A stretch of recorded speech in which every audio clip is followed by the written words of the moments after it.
Selamat datang kembali.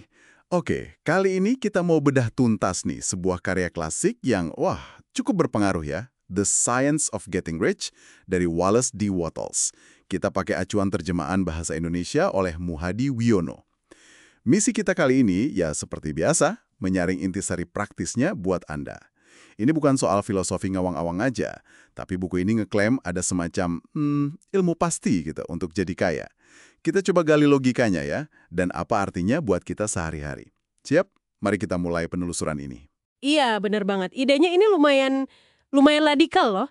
Jadi kayak itu katanya bukan soal hoki atau lingkungan atau bakat gitu aja. Buku ini bilang ada hukum sebab akibat yang pasti, sepasti matematika lah. Ada cara tertentu katanya, metode spesifik buat mikir dan bertindak yang kalau diikutin terus-menerus pasti katanya ya bakal bikin kaya. Oke. Kita mulai dari dasarnya dulu deh. Menurut buku ini, kenapa sih kepingin kaya itu bukan hal egois? Malah, katanya penting ya. Nah, buku ini ngelihatnya gini, itu tuh dorongan mendasar buat hidup sepenuhnya. Biar kita bisa berkembang, ya fisik, mental, spiritual juga. Kita kan butuh sarana, butuh sumber daya. Kekayaan itu dilihat sebagai alat buat dapetin itu semua. Jadi bisa ekspresiin diri lebih penuh, bahkan bisa memberi lebih banyak juga. Jadi bukan numpuk harta doang, tapi lebih ke membuka potensi hidup kita, gitu. Terus gimana soal ketakutan yang umum? Kalau semua kaya, nanti sumber dayanya nggak cukup. Gimana buku ini jawab itu? Nah, ini dia konsep kuncinya masuk. Bahan asal. Semacam formless substance gitu.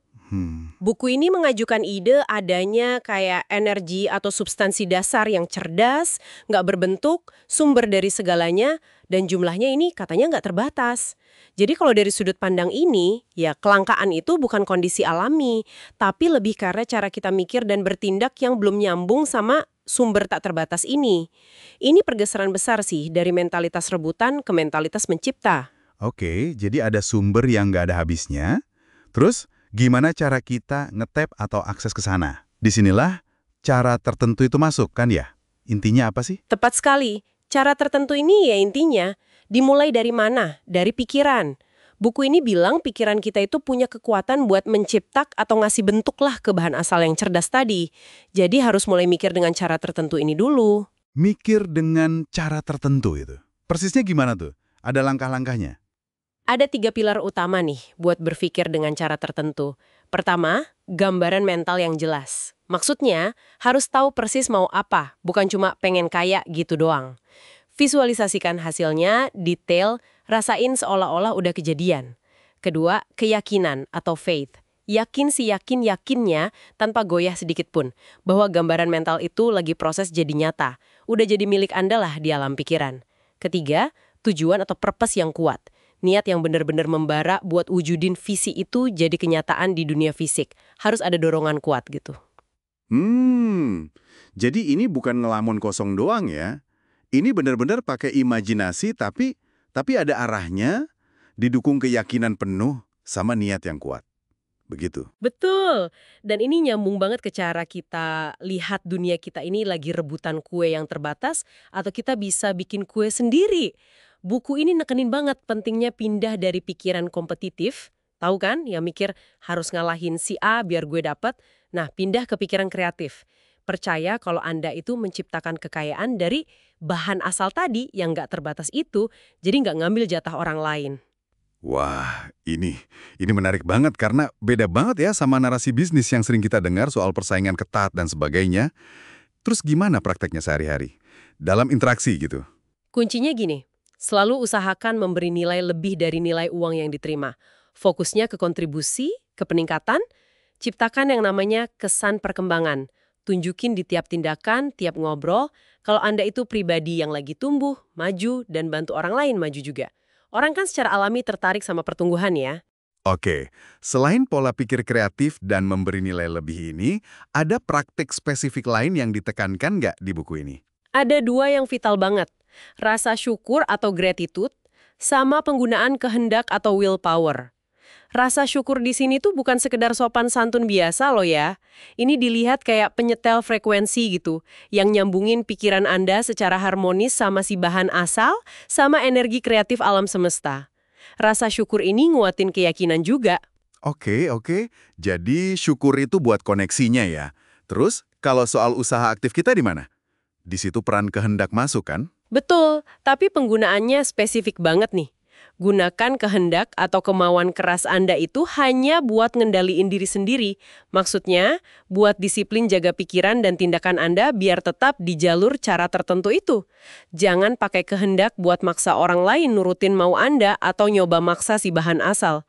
Fokusnya di penguasaan diri, bukan manipulasi keluar. Nggak ada jembatannya ke dunia nyata. Perlu tindakan. Buku ini negasin pentingnya bertindak sekarang. Ya, dengan apa yang ada di tangan, di posisi Anda sekarang ini, jangan nunggu nanti kalau kondisinya udah sempurna, wah itu bisa-bisa nggak mulai-mulai nanti. Bertindak sekarang. Tapi gimana caranya biar tindakan ini nyambung sama semua prinsip tadi? Apa sih maksudnya tindakan yang efektif di sini? Tindakan efektif itu artinya tiap aktivitas yang Anda lakuin, sekecil apapun, itu dilakukan dengan sadar. Sadar sama gambaran mental Anda, keyakinan Anda, tujuan Anda. Jadi bukan sekedar sibuk, kerja keras banting tulang, tapi nggak jelas arahnya. Tapi lebih ke ngelakuin tiap tugas harian, mau Anda pengusaha atau karyawan, sama aja dengan cara paling efisien, paling berhasil. Seolah-olah tiap langkah kecil itu penting buat mencapai visi besar tadi.